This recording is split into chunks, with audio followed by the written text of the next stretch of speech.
Hey guys, Daniel here. Sorry for the lack of videos or updates, but had a bit going on, so more important things to do, I guess. But I'm alive, as you can tell. Some people have been asking, and I have not been sick, so they're both positives.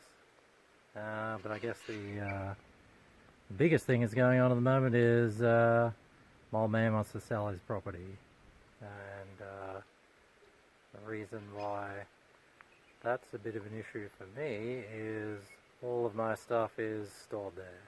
So not the end of the world, but we can't afford to buy my own land just yet, so I'll have to look at shifting a few things, which few things in the works. Hopefully they work out, but time to get rid of some projects that I probably not going to go around to, or all the things that are low on the list of priorities, and yeah, sell some things and go from there. I guess the big decision is, do I sell almost everything and fund or help fund buying my own land, or do I relocate a number of things, sell a few things and keep saving money? Don't know yet, but anyway, I'll do some videos of stuff I'm selling, and the next one on the chopping block is Broom and Wade Compressor, which is right here. So I don't know if it says what year it is, but we'll have a look at the plates. But Broom and Wade brand, screw type compressor. It says a type 210. I don't know if that relates to the CFM or not. It's got a 6-cylinder industrial Ford motor, which looks to be a 6-cylinder version of what's in a Fordson tractor. And I was going to potentially just repower it with a 4-cylinder Fordson motor, because this motor is not running. I believe it is seized. Well, it doesn't want to turn over, so it is seized. Apparently it was running, but it's been sitting for a long time. I got it off a farmer that was selling up stuff. My whole intention with getting this was to start the big rust and Bucyrus, which there's the back end of it. For those that don't know, it's a air start for the engine. There's a big air receiver under the floor there, and standing compressor wasn't quite cutting it at the time, but I now just rig 2 tanks together and seems to start up okay, so don't particularly need this Broom and Wade compressor. If you haven't seen this 24RB, there are videos on my channel of it, and so far it is still the only one known in the world, as far as I can work out after talking to lots of clubs over the last 2 years. But I'll do some more videos on that shortly, because it's running good enough that the house can rotate around. I still haven't got drive chains for it, but we'll get back to that one.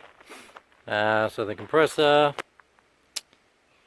yeah, not running, and like I said, got to sell things, so I don't really have time to fix it, and I don't particularly need it anymore, although it'd be pretty good to run a sandblaster or something, unless you have some ancient jackhammers.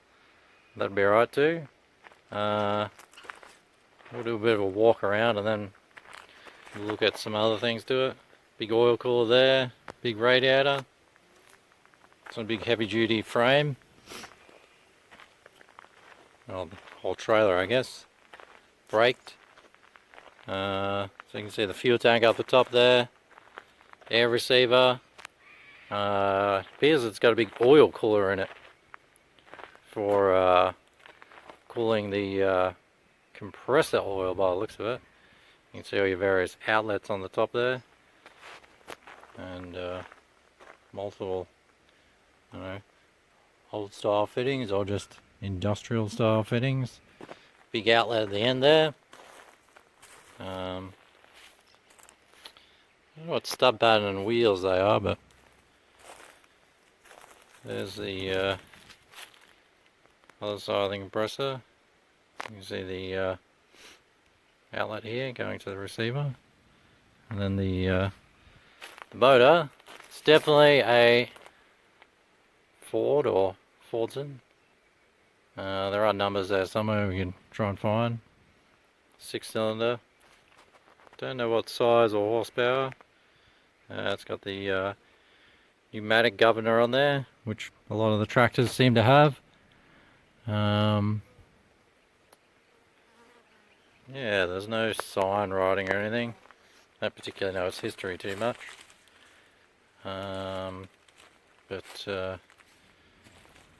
Yeah, be a cool project. For someone anyway. I guess if it doesn't sell, I'm definitely not going to scrap it, so if it doesn't sell, I'll try and store it somewhere. It's on a pretty good trailer base. Sprung suspension. It's got brake axles. Admittedly old cable operated, but anyway, so one block is here. If we can see it just there, if I hold steady enough and get the light. Broom and Wade. And then we got type 210, machine number, specification number. I don't know if 84 there on the end might be the year. Not too sure. And then on the receiver, we've got, there we go, welded air receiver, type. That's a little bit better. Oh yeah, that's over there, date. 9th of the 2nd, 61. So, I guess it's closer to a 60s model. I don't know a lot about compressors, but I thought it was pretty interesting. On the side of the motor there. Nothing too fancy. Got, it's like a air governor or something. This is your throttle shaft. And we've got instructions here, which I guess you could sort of read it, but we won't bother reading all that out. But I guess they're there. And I guess controls. People like looking at controls. Not many controls on it, but we got the old handle for the starter. Pull this up. Engages the, moves the Bendix out. Engages the pinion on the ring gear. And then we got this solenoid here. Or the switch, sorry. So you go forward, engage, make contact. This solenoid's engaged. Start motor rotates over. Starts up. There's no throttle. It's all automatically controlled here. Makes sense. And then I guess this, can we see it? This shaft's running up. We've got a throttle blade in here. And then that's what's controlling the air. I guess it's not technically vacuum, but we've got air on here, and there's a diaphragm. I guess depending on the difference, the diaphragm moves at a different rate. and then the rack is moved to govern your fuel. That's your fuel stop. And what else? Air filter for the engine, air filter for the compressor. I don't really know much about the compressor. I guess maybe twin screw because there's two different sides here. Not too sure. We got the outlet like I mentioned before. This appears to be an oil pump, which is filtered over this side and runs into the air receiver, and I'm assuming does some sort of cooling. There's actually, if you unscrew this, it's all got oil in there. So it's obviously the oil tank for that. The engine cooling is separate and is up here. But oil lubrication and maybe cooling is driven off the back of this pump in here. Well, I guess that's about it for there. I am selling it, so I guess I should point out a few things wrong with it. The engine is seized. The exhaust has been covered, and it's always had the air cleaners attached, so I'm assuming probably just years of night air, which happens. I haven't really even tried to do much about it. Fan blade's broken a bit, belt's not attached. I think I had something on the front of there, but like I said, I haven't really had much time to play around with it, so the engine might be toast. I'd say it's salvageable. I've had plenty of engines running that have been seized. Soak them in ATF, automatic transmission fluid, seems to work pretty good. And then wiring's pretty toast. So I guess compressor was working when it was parked up, and they went for a electric one, I believe, on the farm I was going to use. Hoses are pretty ratty. Trailer's good and solid. It's had a few repairs down here. It is braked.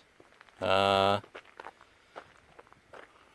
guess I would consider pulling it apart and selling bits separately. Trailer would be good for something else. Mount a generator on it or something. Fuel tank's pretty cool. Could use that on something else. The air receiver looks pretty cool. Or just fix it up and get it running again. Up to you. You can do whatever you want with it when you buy it. Although, hopefully not scrap it. Because we don't like scrapping things. Not when they're salvageable. Alright, there's not much else to show. So the rack does appear to move freely. So I'm sure the pump will work fine. I haven't even really washed this at all. There's a bit of moss and stuff on the frame, but it appears to be in relatively good shape. Doesn't look like it was spewing oil out everywhere and whatnot. But I can't guarantee any conditions. Righto. I don't know what the next video will be, but be something either for sale or this is the one or two new items I've got. I'll save them for another day. Righto, catch you later. Two things I forgot.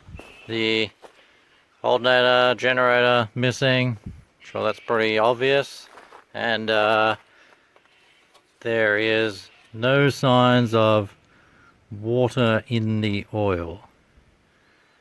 Actually, well, we got a good spot here. Actually looks pretty good, so I would say